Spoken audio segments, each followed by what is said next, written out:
Bonjour, vous venez d'être opéré d'un ou deux tunnels carpiens et vous voici déjà de retour à la maison.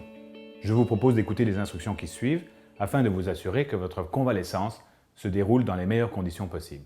La douleur post-opératoire est souvent décrite comme d'intensité légère. Les engourdissements de la main sont normaux durant les premiers jours suivant l'opération et sont causés par de l'enflure transitoire.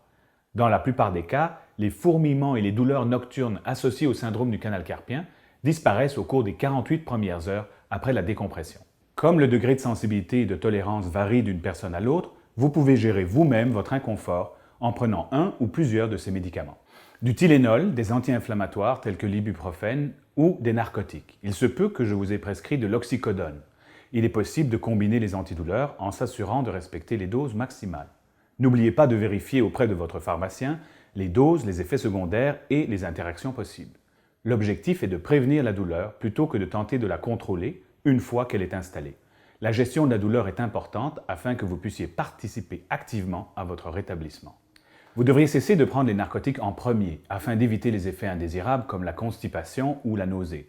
Ne conduisez jamais sous l'effet de ces médicaments. D'autres gestes peuvent vous aider à diminuer l'inconfort après la chirurgie. Surélevez votre main ou les deux si vous avez subi une intervention bilatérale au-dessus du niveau du cœur.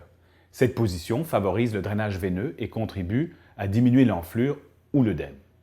Élevez le bras complètement au-dessus de la tête et pompez votre poing. Ceci vous aidera à réduire le gonflement le plus rapidement possible. Répétez ces positions plusieurs fois par jour pendant les 4 à 5 premiers jours. Vous pouvez également appliquer de la glace sur la région opérée. Prenez soin néanmoins de ne pas vous brûler la peau en plaçant la glace dans un linge ou un sac de type Ziploc et en limitant le temps d'application à 10 à 15 minutes. Un pansement a été mis en place en salle d'opération. Le lendemain de l'intervention, vous pouvez enlever ce bandage en vous assurant de conserver les petites bandes Steri-Strip qui couvrent votre plaie jusqu'à votre visite post-opératoire. Il est normal d'observer une croûte ou un peu de sang sous les Steri-Strip. Vous pouvez poser un pansement de type Band-Aid sur la plaie afin de la protéger des frottements sur les vêtements. Il est permis de prendre une douche dès le premier jour suivant l'intervention en prenant garde de ne pas immerger votre main dans l'eau. Si vous prenez un bain, assurez-vous de conserver la main hors de la baignoire pendant les 2 premières semaines. La plaie cicatrise normalement en 10 jours. Il est essentiel de bouger votre poignet, votre main et vos doigts immédiatement après l'intervention. Votre nerf a été décomprimé et il est important de prévenir les adhérences. Dès le premier jour et à raison de 10 fois par jour, faites des exercices de mobilisation de la main et du poignet en allant chercher les amplitudes articulaires maximales. Fermez et ouvrez complètement votre main, puis pliez et étendez votre poignet en pliant le coude. Ces exercices peuvent créer de l'inconfort. N'hésitez donc pas à prendre vos antidouleurs si c'est le cas. N'utilisez pas de balles de stress avant 4 à 6 semaines. Résistez également à l'envie de faire des push-ups pendant les 6 prochaines semaines. La conduite automobile est permise dès que vous cessez la prise de narcotiques. La plupart des patients reprennent le volant 1 ou 2 jours après la chirurgie. La date de reprise du travail varie d'une personne à l'autre en fonction de l'évolution de la guérison et naturellement du type d'emploi.